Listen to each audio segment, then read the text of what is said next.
YOLO. Have you ever wondered how the rich get richer?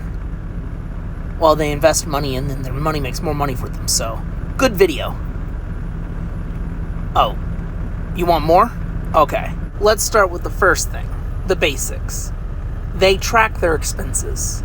They know exactly how much they need to pay each month, the amount of money they need coming in to cover their bills.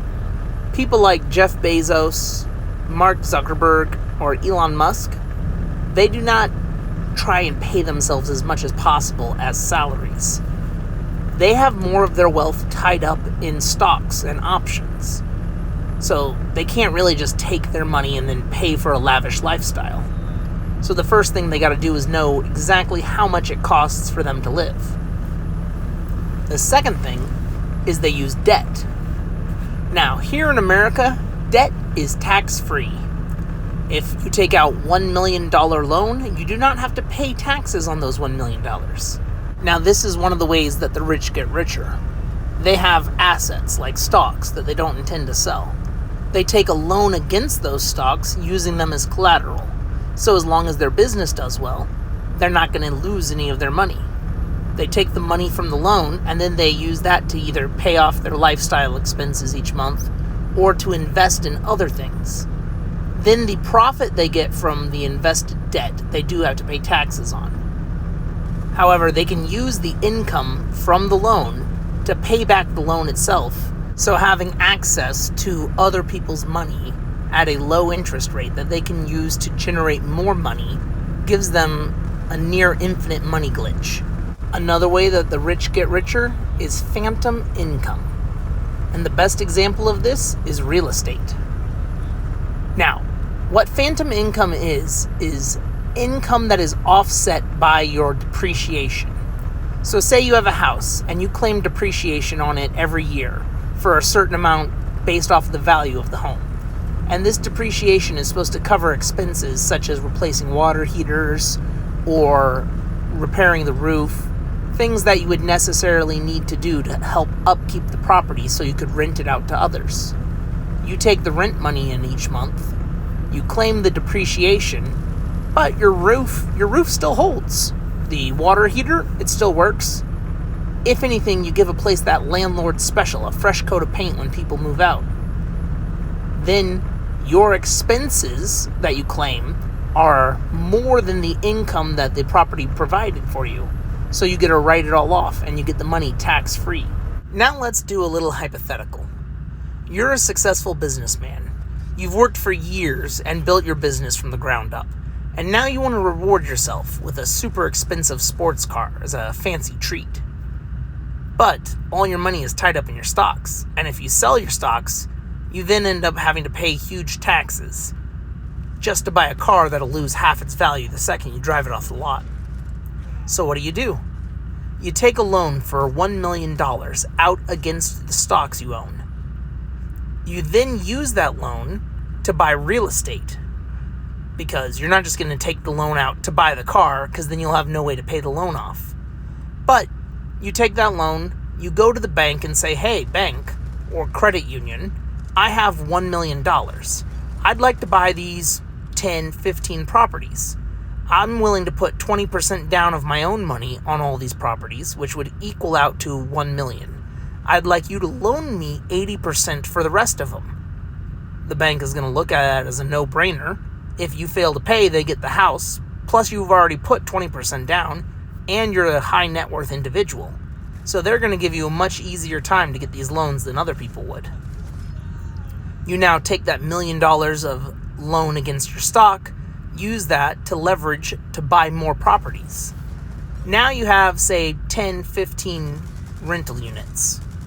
They're paying you rent every month, which is coming in to tens of thousands of dollars. And now at these 10 to 15 different rentals, you claim depreciation, making all that income phantom income or tax-free.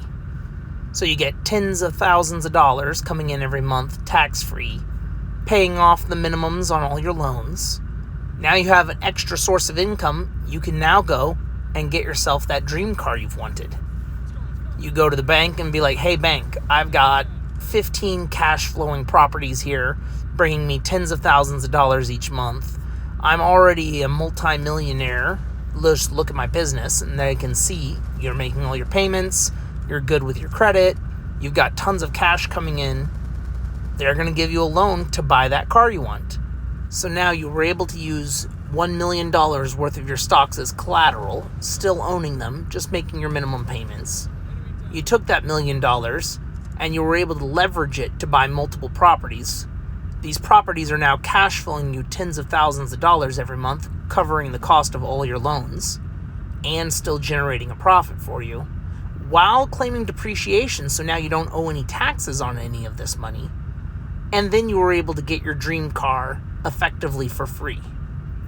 Now, if you also had some kind of a social media presence, you could use your car to then generate money for you as an extra added step. Now you've got money coming in, you're not having to pay taxes on it, and a couple years pass while doing this. The value of your stocks increase, the value of the homes increase. You can always refinance your debt at a lower rate later, or you can even have more debt now, because the bank will look at it and go, well, we're loaning you $1 million on these stocks, but now these stocks have doubled or tripled in value, so you could increase to a $2 or $3 million loan, and then buy more properties, and rinse and repeat. Now, let's say you do this for the maximum number of years you're allowed to claim depreciation on these properties. After that, you can no longer get the depreciation bonuses. So what do? You'll have to sell the properties, buy new ones, and start the whole depreciation thing over again. But selling the properties then triggers a taxable event, and the properties have gone up in value, so now the taxes are going to cost even more. So what you can do is a 1031 exchange, which, as long as it's a like-kind property, say a rental property for another rental property, in the same general area, you can then defer the taxes if you buy it within, I think it's like 30 or 60 days. So you can sell the old place, say you sold a duplex, and then you can buy a triplex. Doing this allows you to defer the taxes to then start the whole process of claiming depreciation again, and now you get even more rent money than before. It's a positive spiral, a positive feedback loop. More money coming in, more taxes legally avoided, more assets acquired, and you can just rinse and repeat until eventually you die and don't have to pay those taxes. Now, this is assuming that everything is done, in your own name, which, as we know, the rich have armies of lawyers and accountants to ensure that they get LLCs, trusts, foreign bank accounts, things like the Panama Papers, so that everything is tied up in so much legal jargon around the world that you can never really track it down and pin anything to them. They control everything while technically owning nothing, so then you can't really tax them. But that's a lot harder to explain and definitely farther above my pay grade. But in a nutshell, that's how the rich get richer and avoid paying their taxes legally. They take out leverage and debt on things as collateral. They then use that money to generate more money for themselves while paying less or no taxes, so that they can pay off their loan minimums, gain more value over time, more money, less taxes, and then rinse and repeat. Completely different mindset towards money and spending than middle class or poor people. They're focused on leverage and asset accumulation, which is something that we can do, but we have to start at a smaller scale. We don't have successful companies to take millions of dollars in loans out against. Now, as always, this is for educational and entertainment purposes. I'm not telling you to take out as much debt as you can and try to make money with it, because if you don't know what you're doing, you'll probably crash and burn. Thank you for watching.